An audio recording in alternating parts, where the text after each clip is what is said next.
消除六道众生的烦恼的黑暗，就这么来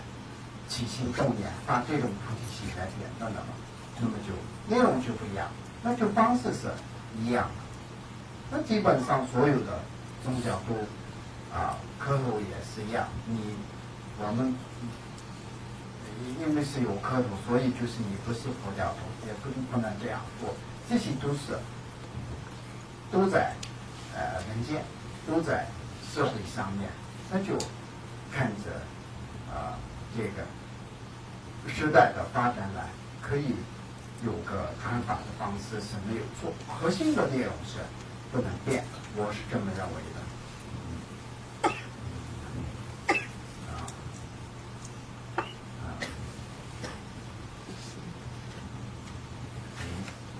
所以呢，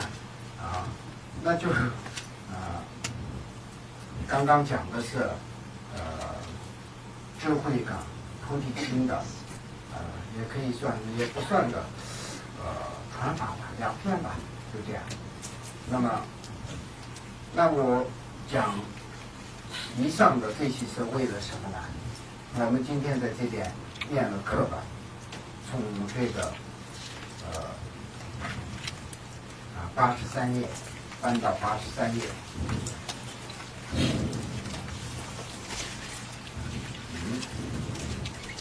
83页呢，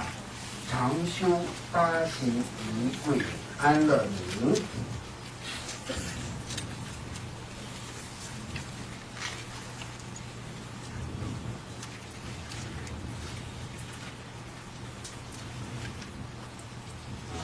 从这里到这个128页，这个我要介绍一下这个文章，这个仪轨这个仪轨呢，常修发心仪轨安乐名。我想到了台湾这个地方，到了翻译成汉文的时候，应该加2个字的话，更详细一些，更明确一些。怎么加呢？走行佛学院常修发心仪轨安乐名。为什么这么说呢？这个课程本来我们大圆满的传承当中的一位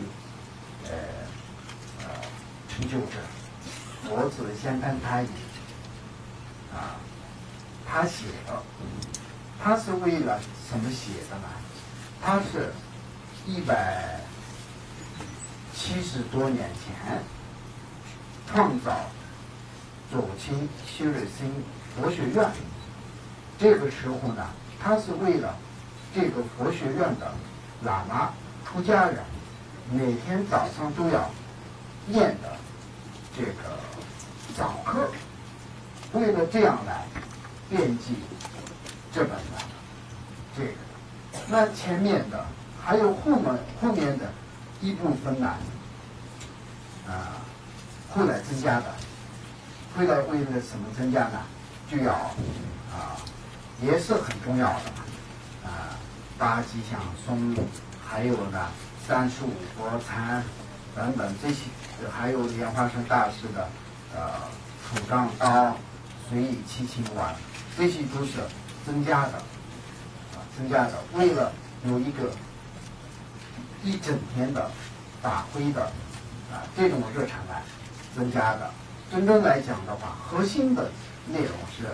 就是中间的83到188，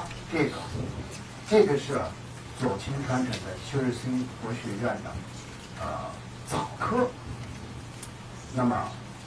那就佛子先生他是那么伟大的高僧，他是在藏区宁喇叭的别吉夫街的传承当中一位非常伟大的戒师他们的这个戒律非常非常清净的。那么目前只要是密码大的比丘还有三米五，基本上他们的戒都是佛子间潘太一从那里来的。当然是他的前面也有很多解释啊，一直算到佛祖释迦牟尼佛的。那他为什么是这么的伟大呢？因为他呢非常非常慈悲，而且呢可口的因为上师，那么就不管是什么的，只要是想受戒的出家人都给传戒，然后亲到哪里小小的寺庙很远的地方，要走了几十天都是为了传戒这样去，那么就扛去的整个这个呢，他是个非常非常了不起的菩萨，有很大的愿来转世的一个菩萨，应该是。所以呢，当今的密码八的别解脱戒的堪称都是从他那里来，因为是他的戒的弟子非常非常多，也是这么一个外修是别解脱戒的戒律很清净的一位高僧这个是他一生当中呢做了很多很多对众生最弘法努力的伟大的事。这个是第一个事第二个是呢，他在左清寺创建一个佛学院，修日生活民佛学院。之前呢，密码八呢所有的寺院都是实修方面、闭关方面很好，但是呢，要讲经方面差一些没有像格鲁班那样子的五部大本都精通的差一些。那么就佛子间潘太一这位高僧呢，觉得密码八的也要学一学这个13部大本、5部大本方面，当然是闭关修行是很重要，但是光是这样也不行，还是要懂一点经书的内容吧，不懂就不行。所以呢，为了这样，在康区左清寺那个地方，寺院的隔壁单独的建一座佛学院，谢尔斯姆林佛学院。从此以后，巴克伦波切、密码八的米方仁波切等等，都是之后从那个所佛学院里头学习毕业出来，而且后来萨迦巴的、密码八的、该居巴的、康区的很多寺院里头的堪布学者高僧都到那所佛学院去读佛经的。所以呢，这个是他的第2件大事第3件是他把密码八的那些伽马方面的也许你不懂也没有关系所有的译法的最殊胜的仪轨、绝版的都，他又去了。他这位高僧呢非常了不起的，他去了那个拉萨的上进到那个冈仁波切阿里地区的那些的古老的寺院都转，然后呢又找那些非常殊胜的法本、绝版的那些都找出来，然后又找出那些当时快要传承都断掉的那种的，他去找山上有闭关的喇嘛跟前也的这些传承，然后他又去了那个四川的峨眉山。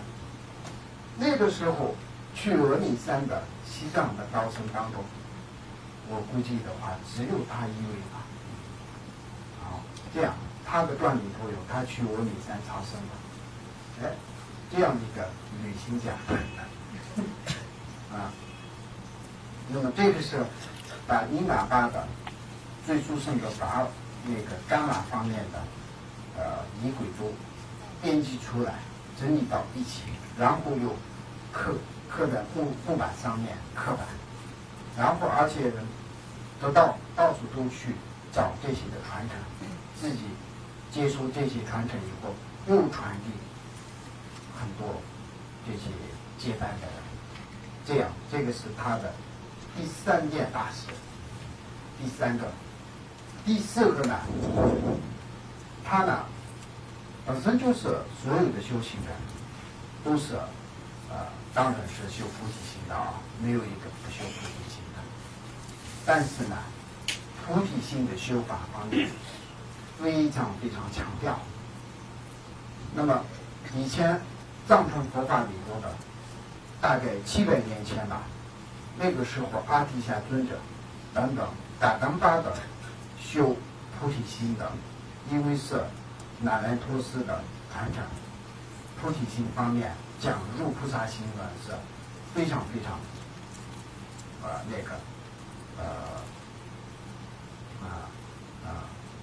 广的。但是后来好像是不太注重了，又是这个时候呢，佛子坚丹丹一呢非常非常强调菩提心的修法。那么就他的弟子巴智仁波切写入菩萨行论，那个普贤上师言教的巴智仁波切是在藏区呢称为他是祭天菩萨的化身，观世音菩萨的化身。为什么呢？他呢精通五明的一个学者高僧，他没有一个不讲入菩萨行论的因缘啊。虽然他就可以讲到很多经，但是呢，他就非常非常强调讲入菩萨行论。那么就达登达的时代的时候呢，讲修菩提行的这个法门，后来好像有点那个不太注重了。当然呢，念什么经啊什么的时候，不一肯发心是谁都就不能缺的。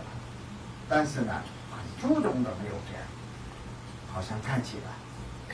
那么就佛子坚潘太一呢，把左亲修习佛学院的早课整理出来了这本接触菩萨行的仪轨。那么他呢又没有用自己的那个造出来的字，用的是什么呢？入菩萨行论里头的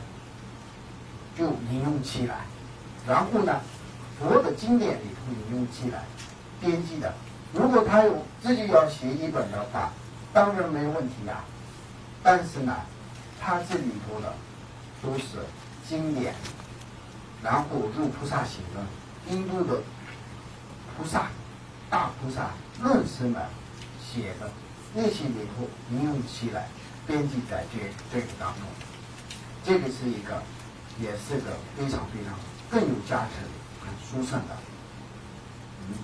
那么后来呢，佛子坚潘太一的2位大弟子当中的巴智仁波切呢，他一生当中呢，入菩萨行论穿了180多次，这样算起来的话，每年都穿了2次，这样巴智仁波切是非常注重入菩萨行论。然后呢，巴智仁波切呢又把左倾修理僧佛学院那边举办一个菩提大公法会。这个时候呢，本身就是5、6月份吧，差不多，这个时候开花的季节。那么就左倾那个寺院的诸位都是开一个黄色的叫格桑花吧，有5个班的那种小小的一朵花，本身也是开那个法会的时候，那个花开的时候。但是呢，很特别的、很神奇的是什么呢？八智仁波切开那个法会以后呢，那个左倾的诸位呢，长出100多班的那种花，专门是就开菩提大公法会的时候，西藏没有这种的花，只有在草地上去摘那些花，所以呢，刚好在动那个花的时候，左倾寺的周围都长出几十班的、几百班的。这个呢，这朵花呢本身就是这种花呢是整个藏区都会有的，但是呢，基本上都是5班的规定的。这个应该是你们也知道吧？这边的话也是规定的5班的，5班的，这个差不多规定的，每个地方都是这样。但是呢，那个时期呢，就有108个这样。然后后来文革期间等等这些方面又不涨了。那么10几年前，我们又把这个法会恢复了。左倾寺的时候，有几年在喇嘛们去山上的时候，找到几个，不是很多，就把那个花长出来。那个是菩提心的功德。那么这种的一个佛子仙攀差异八智仁波切的传承，那当今的像达赖喇嘛的是他呢是世界和平奖的，那么他的修法是菩提心来为主，你们也知道吧？那么这个传承是怎么来的呢？有一位高僧是喜马拉雅的山的那边，他的家乡是差不多接近不丹的，现在是不是属于中国的？那位高僧呢，是达赖喇嘛的上师，叫丹增坚措，丹增坚参那么他呢，曾经中国那边解放前，专门从不丹那个地方，也不是不丹那个地方求法到康区去。那个时候求法的，那有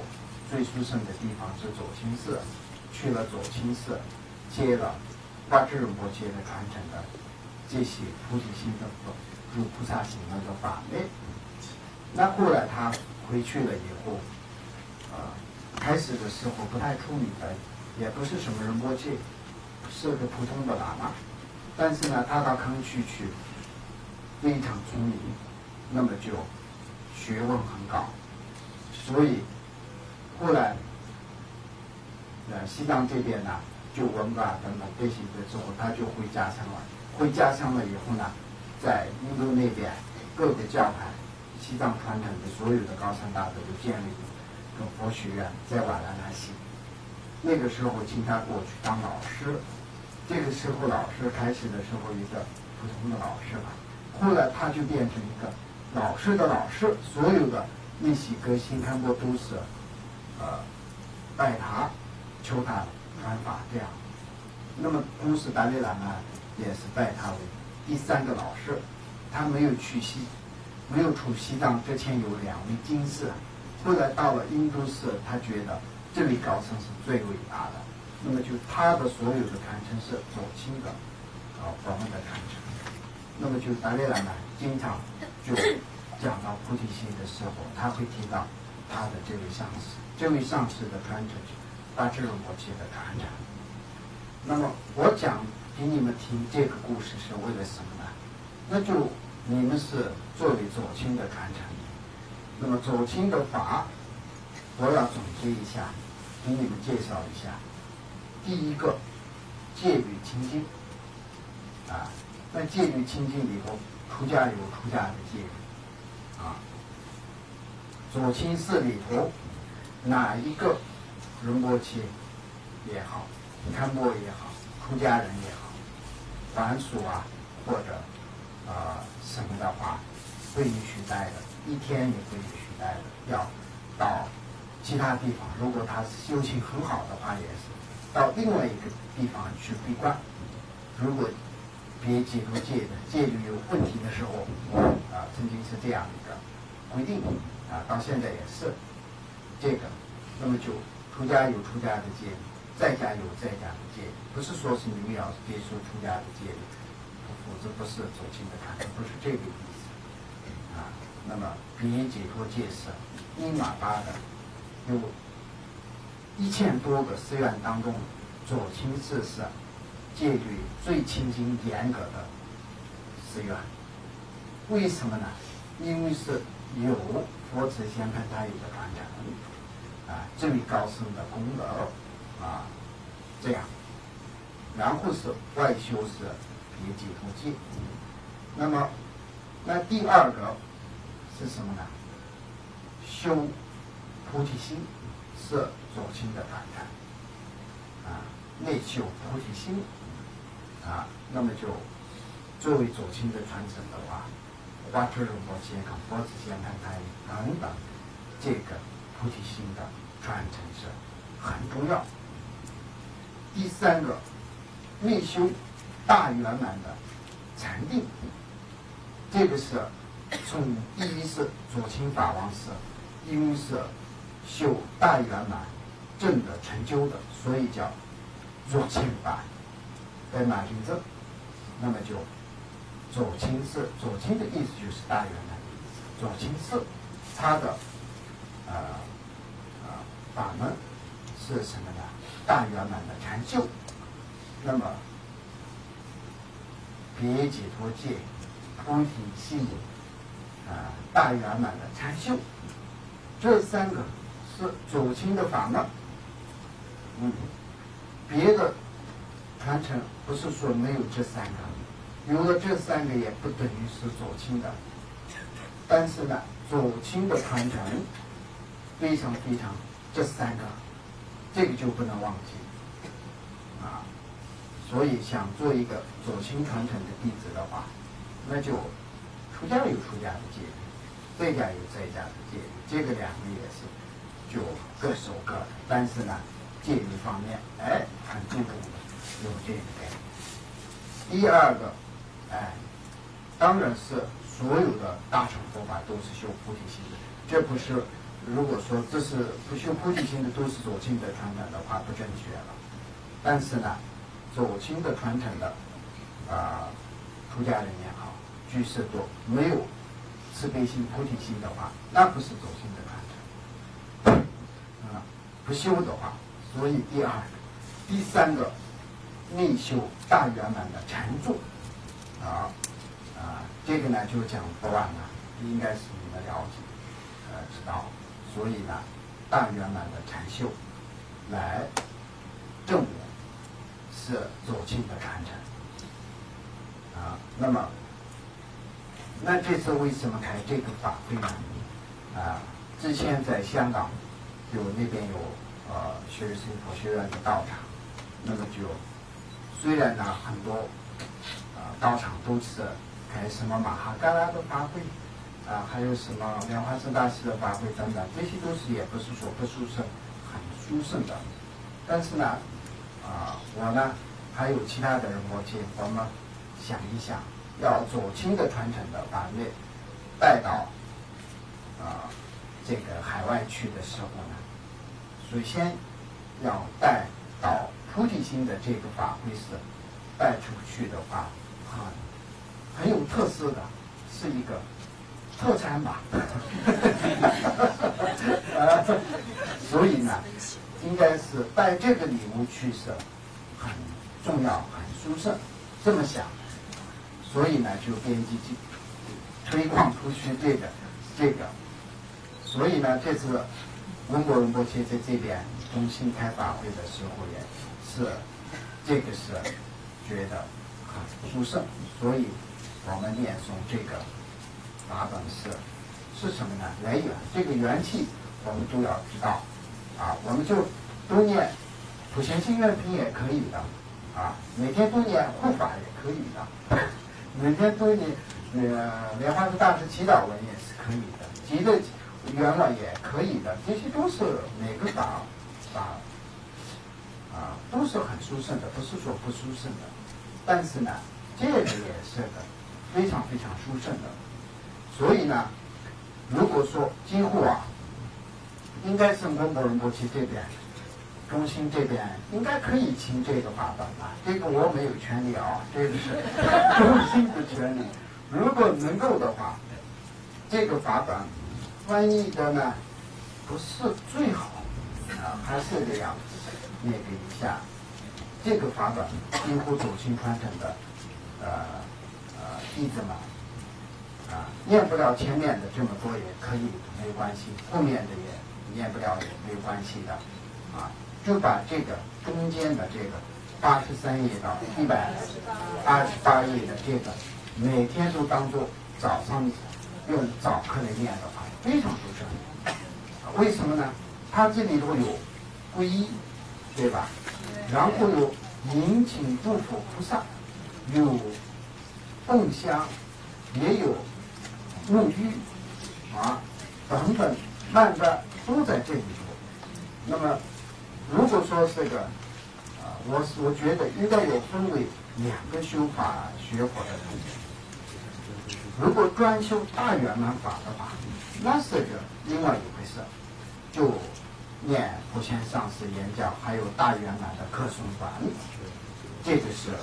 真正的求解脱我必须得要通过大圆满法来，这一生要成就的话，这么定个目标的话，修这个大圆满课诵法，每天都念这个是正确。如果说时间上面各个方面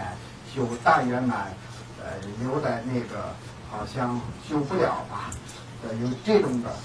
很虔诚的想学佛修行的这种的各位呢，我觉得念诵这个法本每天都供水供灯，这里头都有念诵这个法本的话，那也接触一个菩提心，那么就菩提心的接触菩提心的供养是无量无边的，也有这里头也有讲究菩提心的功德，因为是从入菩萨行论里头引用起来的。那么你们念诵这个课诵法，然后再去看普贤那个入菩萨行论的讲解，那就更有加持力，更殊胜，我觉得这样。